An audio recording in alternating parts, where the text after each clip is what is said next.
Udah biar aja. Nggak apa-apa, udah biarin aja.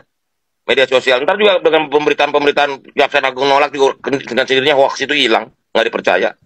Ngapain kita perlu bantah? Nggak semuanya harus kita tanggapin. Kalau udah benar-benar hoax, kok ngapain? Ya, udah biar aja. Kebenaran pasti menemukan jalannya sendiri. Gitu loh. Urusan biar aja. Gitu loh. Nggak perlu saya jawab. Saya tuh udah dijawab sama Kejaksaan Agung, udah diapain. Sebenarnya nggak perlu tanya saya lagi. Ngapain? Iya. Kecuali kamu di pihak sana. Mau nanya terus, mau ini terus. Gitu loh. Gitu. Nggak perlu. Mau sosmed berapa juta pun nggak ada masalah. Saya udah diajarin sama Pak Jokowi. Diemin aja. Nanti fitnah juga hilang kok. Gitu. Ya, oke. Yuk, makasih. Tarat.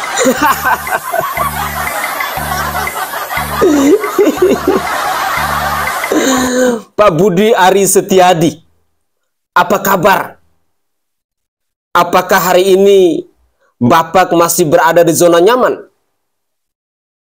Hari ini Bapak adalah seorang menteri yang dinonaktifkan oleh Presiden Republik Indonesia Prabowo Subianto. Dan yang mengejutkan buat kami semua, ketika ada informasi, ada dugaan bahwa Bapak adalah agen dari judi online. Luar biasa. Seorang pejabat publik tetapi bertindak sebagai agen judi online. Pemirsa sekalian, tadi adalah rekaman suara dari seorang Budi Ari Setiadi yang saat ini adalah Menteri Koperasi Republik Indonesia. Beliau hari ini berada di lahan basah, di mana ada begitu besar peluangnya untuk melakukan korupsi. Berikut ini, saya akan menyajikan cuplikan video terkait dengan komentar dari netizen perihal si Budi Ari ini. Masih pantaskah dia untuk menjadi seorang pejabat publik? Masih pantaskah dia untuk menjadi seorang menteri? Seorang Budi Ari Setiadi tidak pantas diperlakukan oleh seorang presiden dengan hanya menonaktifkan jabatannya. Karena itu sifatnya sementara. Tetapi saya sebagai rakyat Indonesia, saya sebagai orang kecil, saya berharap agar pejabat publik yang kelakuannya seperti Budi Ari ini harus dicopot jabatannya. Apa yang telah dilakukan oleh Gus Miftah adalah contoh yang baik, di mana dia tahu diri, dia sadar bahwa apa yang dia lakukan itu salah, sehingga pada akhirnya dia memilih untuk mengundurkan diri. Sekali lagi, saya ingin menggarisbawahi bahwa masih pantaskah seorang Budi Ari Setiadi ini menjadi seorang menteri? Manusia yang penuh dengan kontroversial, di mata saya tidak pantas untuk menjadi seorang pejabat. Karena di bumi Nusantara ini masih ada begitu banyak anak bangsa yang jauh lebih berkualitas, yang jauh lebih berkompeten dari seorang Budi Ari Setiadi. Inilah cuplikan video selengkapnya.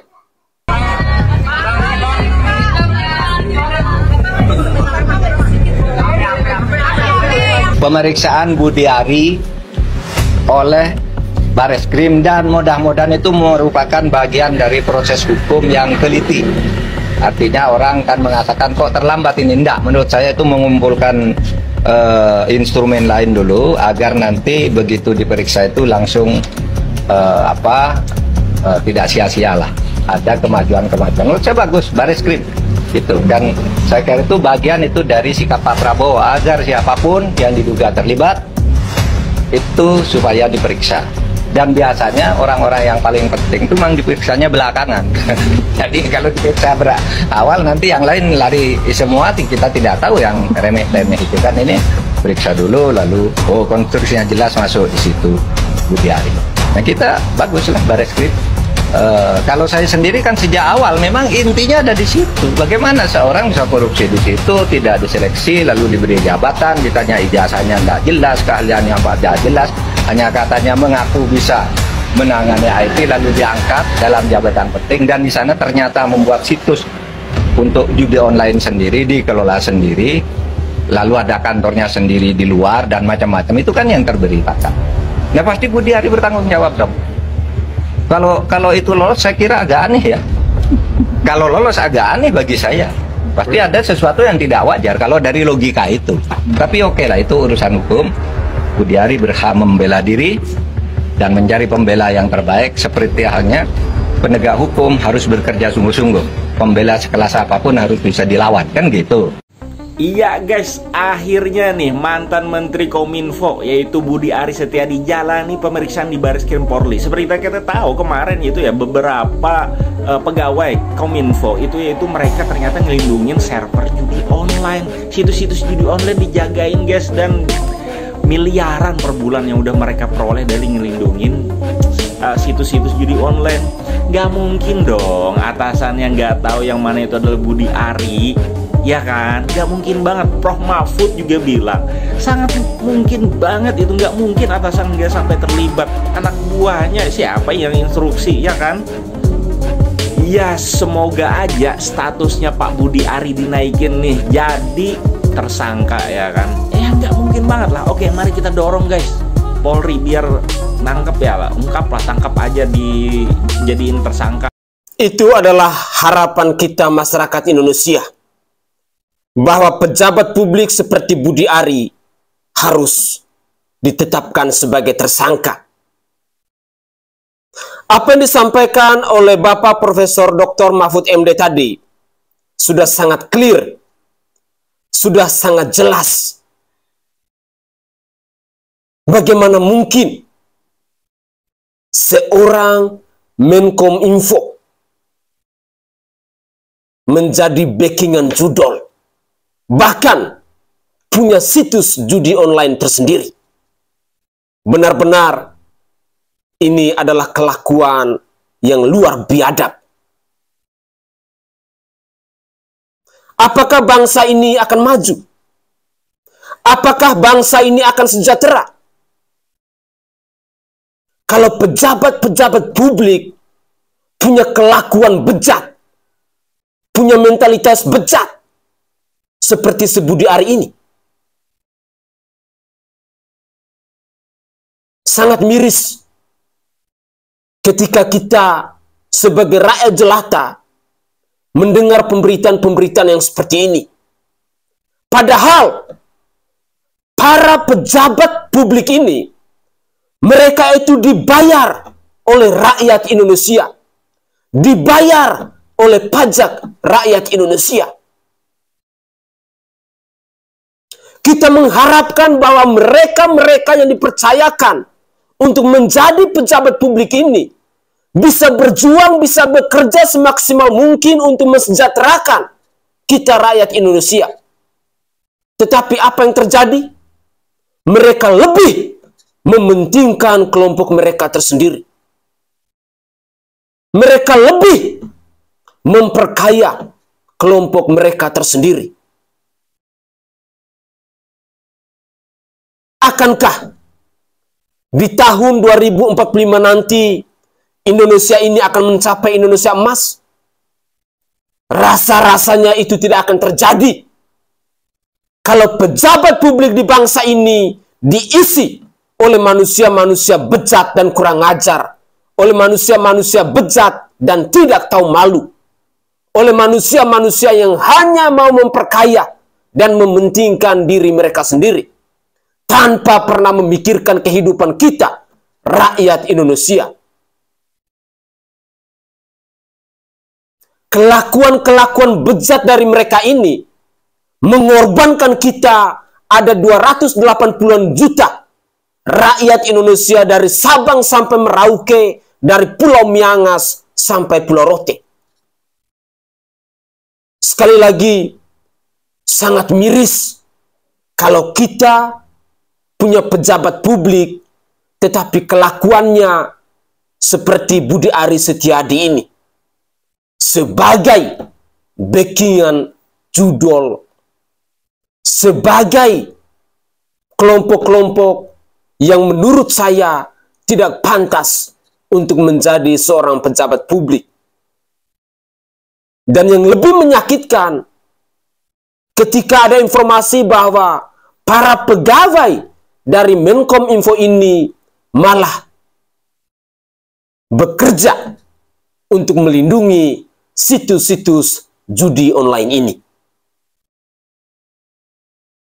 Semoga saja keluhan-keluhan dari kita rakyat jelata, dari kita rakyat Indonesia bisa didengar oleh pemimpin nomor 1 di bangsa ini, yakni Bapak Prabowo Subianto. Sudi kiranya seorang Prabowo Subianto bisa mencopot Budi Ari dari jabatannya.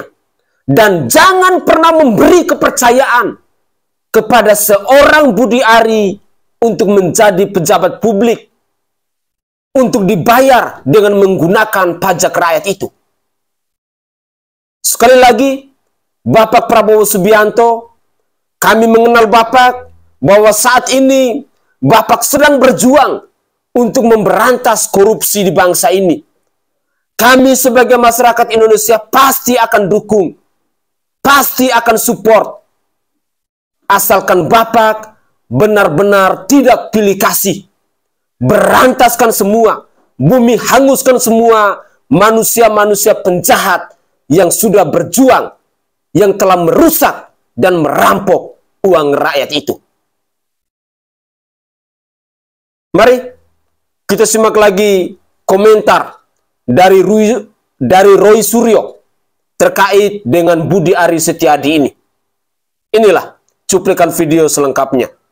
Hari Kamis yang lalu, minggu yang lalu, kan yang bersangkutan kan diperiksa. Pemeriksaannya, ya saya baca itu. Iya, pemeriksaannya tidak diketahui wartawan, jadi menarik. Dan dia sempat sebut kan, gitu. Tapi biasanya kalau menteri dipanggil, harusnya nggak mesti diem-diem ya? Duh, semua kan ada izinnya juga, Mas. Dan pasti izin presiden ada ya. Apalagi kan beliau sekarang kan meskipun sudah tidak di tempat di mana dia diperiksa dulu, artinya kan dia diperiksa dalam kapasitas selaku mantan Menkominfo. Dia sekarang Menteri Koperasi, tapi karena dia adalah menteri harus ada izin. Berarti sudah ada green light dari presiden. Ini ngeri-ngeri. Bukan karena maunya dia, kan katanya dia siap untuk diperiksa gitu kan katanya. kalau karena maunya dia udah dari dulu dia udah datang sendiri tuh ya, memberi kesaksian sendiri ya. Meskipun kan bilang memang saya diperiksa bukan sebagai kapasitas dalam kasus dan bukan dalam kasus judi online, memang bukan dalam tuduhan siapa tahu jadi TSK korupsi. ini lebih parah lagi, Mas. Korupsinya di mana? Nah, itu kaitannya. Ini kan sebenarnya satu pemeriksaan yang baru ya dari sebuah Kortas Tipikor Mabes Polri, unit baru di Mabes Polri. Yang ini karya pertama yang legend lah ini nanti, karena langsung memeriksa seorang menteri. Ya, jadi karena namanya Kortas Tipikor, yang diperiksa adalah soal korupsi. Kenapa ada korupsi yang muncul? Ternyata ini dapat sinergi dari Polda Metro. Polda Metro memang yang memeriksa kasus judi online tadi. Judi online di sana. Ya. Judar. Sampai dengan lebih dari 20 yang diperiksa. 10 plus 1 diantaranya adalah mantan pegawai dari Kominfo, yang sekarang Komdisi. Nah, itu kan semuanya memang kan orang-orang yang memang ada atau aktif di zaman Menkominfo-nya Budi Ari. Kalau kita lihat sejarahnya, Mas, Budi Ari kan memang masuk dalam sebagai Menkominfo itu kan menggantikan Johnny Gerald Plate. Betul. Ya kan, dulu. Kena kasus BTS ya. BTS 4G. 4G loh, bukan 4K. Bukan 4K. Kita nggak berkasus kalau 4K, karena tampilannya 4K. 4K kan. Itu jadi kena kasus 4G ya, BTS. Tapi itu juga sebenarnya berhenti, Mas, kasus itu. Meskipun yang BTS ini. BTS ya, meskipun sudah ada 15 tersangka yang ditersangkakan, kemudian siapa Johnny G. Plate itu pun juga sudah divonis ya, 15 tahun juga. Kemudian dan dia kasasi tapi ditolak ya. Tapi kan denger-dengernya kan sebenarnya itu kasus itu kan rame, Mas. Luas banget ya. Banget, Mas. Banyak yang dapat lah ya. Nah, jadi ada banyak yang tanya, Mas, kemarin kan gitu. Kemarin lucu karena buka kaos, ya kan? Oh. Ya kan, saya buka kaos. Sekarang buka kaos juga. Nah, ini tapi jangan buka celana ya. Jangan. Jadi bahaya kasus bahaya 4G itu, di BTS 4G itu, nanti juga sama dengan judul, Mas. Oh. Jadi itu kerjaan korupsi bareng-bareng. Jamaah lah ya, jamaah. Kenapa Judi Ari itu bisa dipanggil? Karena bareng-bareng, Mas. Tahu nggak singkatannya bareng-bareng apa? Apa itu? Mari korupsi bareng-bareng. Apa itu? Singkatannya Markobara.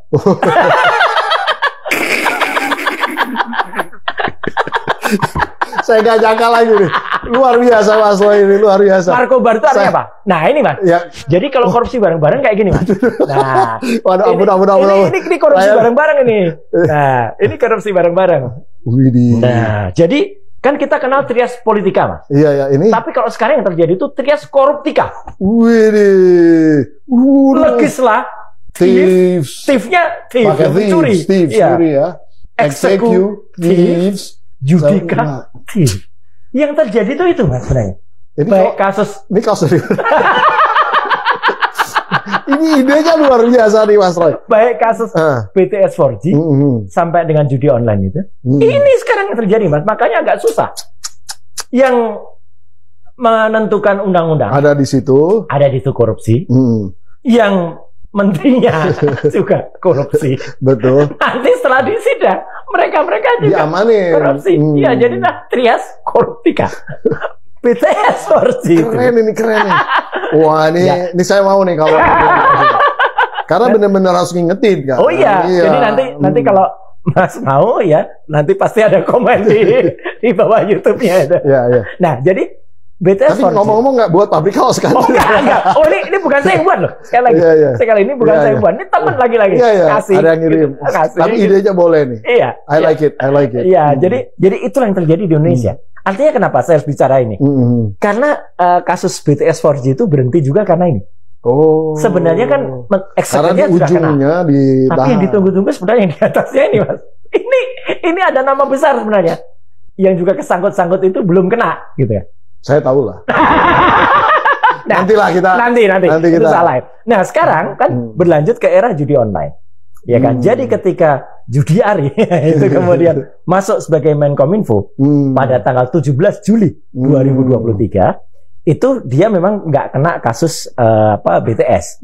Tapi sebenarnya kasus judi online-nya sudah ada. Sudah ada dan sempat hanya memang waktu itu tidak sempat ditangani oleh menteri pendahulu. Cuman ini yang penting Mas. Kenapa dia sama Johnny G. Plate belum sempat ditangani? Belum sempat terlalu ditangani. Karena Johnny G. Plate lebih concern ke masalah BTS lebih gede. Oh, lebih gede. 8 triliun. Tapi judi online ini jauh lebih gede, Mas. Oh. Iya kan kemarin dikit-dikit dapatnya. Dikit-dikit tapi kan totalnya uang yang berhasil terserap 900 triliun. Iya. Tahun 2024 ini. Dia nyesel kali ya sekarang ya. Oke guys. Itu adalah cuplikan-cuplikan video yang bisa saya persembahkan ke hadapan pemirsa sekalian terkait dengan Budi Ari Setiadi yang adalah Menteri Koperasi Republik Indonesia, yang adalah mantan Menteri Kominfo, yang saat ini diduga sebagai agen judi online, yang saat ini diduga sebagai backingan dari judi online itu sendiri. Saya berharap bahwa Bapak Prabowo Subianto yang adalah Presiden Republik Indonesia ini bisa menindak tegas agar bisa memberi efek jerat kepada para penguasa, kepada para pejabat yang lain yang ada di bangsa ini. Jangan pernah ada kata maaf kepada manusia-manusia yang telah merampok uang rakyat dengan cara-cara yang haram.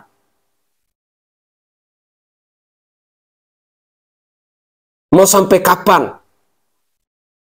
Seolah-olah Indonesia ini budaya korupsi sudah menjadi tradisi yang tak bisa dihilangkan. Sementara di sisi lain, para penguasa, mereka terus bersuara. Mereka terus berjuang. Katanya untuk kesejahteraan. Katanya untuk kemakmuran. Tetapi sampai kapan hal itu bisa diwujud nyatakan? Kalau para pejabat ini kelakuannya sama seperti si Budi Ari. Pemirsa, semoga saja pada akhirnya kita mendengar kabar dari Bapak Prabowo Subianto yang adalah Presiden Republik Indonesia ini untuk mencopot Budi Ari Setiadi yang saat ini menjabat sebagai Menteri Koperasi Republik Indonesia dari jabatannya. Karena itu adalah harapan saya. Mungkin itu saja komentar singkat dari saya, dan semoga saja cuplikan-cuplikan video yang saya persembahkan ke hadapan pemirsa dalam konten saya kali ini bisa menambah informasi baru buat kita semua. Dan jangan lupa, mari terus kita suarakan kebenaran, mari kita gunakan logika akal sehat kita, dan jangan lupa tetap dukung channel saya dengan cara subscribe, like, komen, dan share jika pemirsa sekalian merasa bahwa cuplikan-cuplikan video saya ini layak untuk diedukasikan kepada pemirsa, kepada keluarga, kepada sahabat, dan kenalan kita yang lain. Saya Saenai dari Provinsi Nusa Tenggara Timur. Saatnya kita yang rakyat jelata harus berani untuk bersuara. Salam hormat, salam NKRI, dan salam Pancasila untuk kita semua. Tetaplah semangat untuk membela kebenaran dan menegakkan keadilan di negara kesatuan Republik Indonesia ini.